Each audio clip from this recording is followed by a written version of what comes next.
The Hindu shortened dictation, total words 480, speed 80 word per minute. Start. Balancing lives and livelihoods, the center has extended the national lockdown for COVID-19 for 2 weeks from May 4, with fewer restrictions on activity.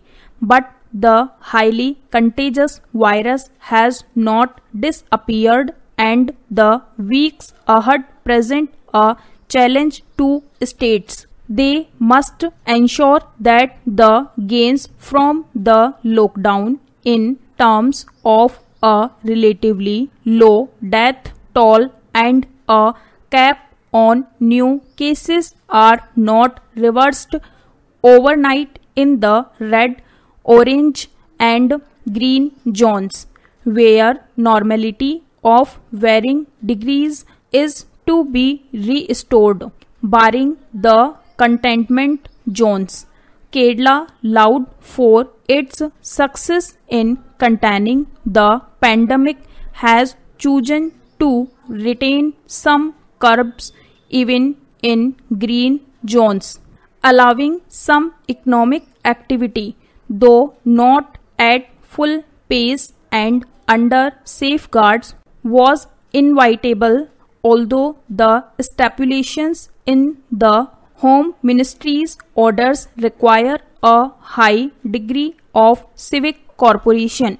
The continued suspension of air, rail, interstate and urban public transport and the bar on mass gatherings and entertainment venues remove a major source of crowding.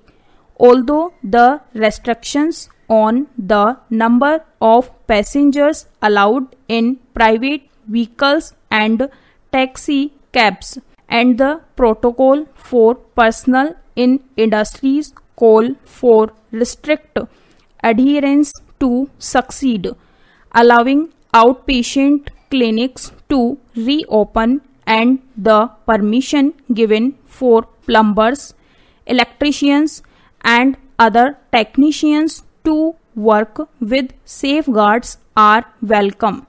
The relaxation process can be eased greatly if states adopt a how to approach and communicate to citizens clearly. Para. In the absence of medical remedies, prevention remains the only option against the virus.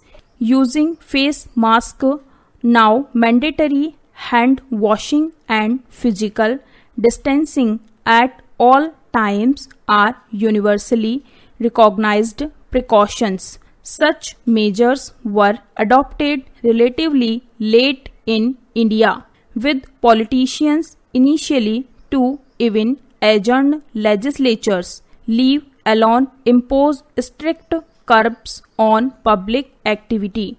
It has taken more than a month to move migrant workers back to their home states by train. In the interim, several disparate families have tried to walk home across vast distances and many have perished.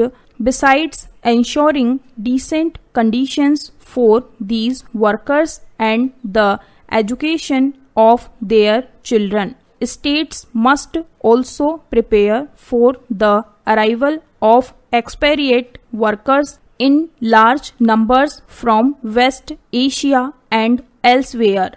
These unprecedented pressures add to the need to maintain the highest vigil against COVID-19.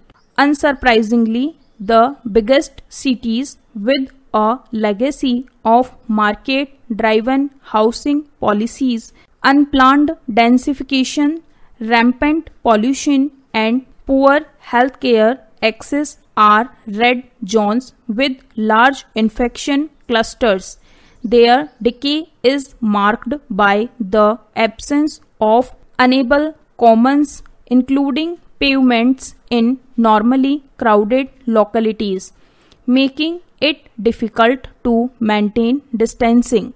This is an appropriate moment to start repairing that damage. What the public must be told emphatically is that the relaxations of the lockdown is not a return of life as it existed before the coronavirus.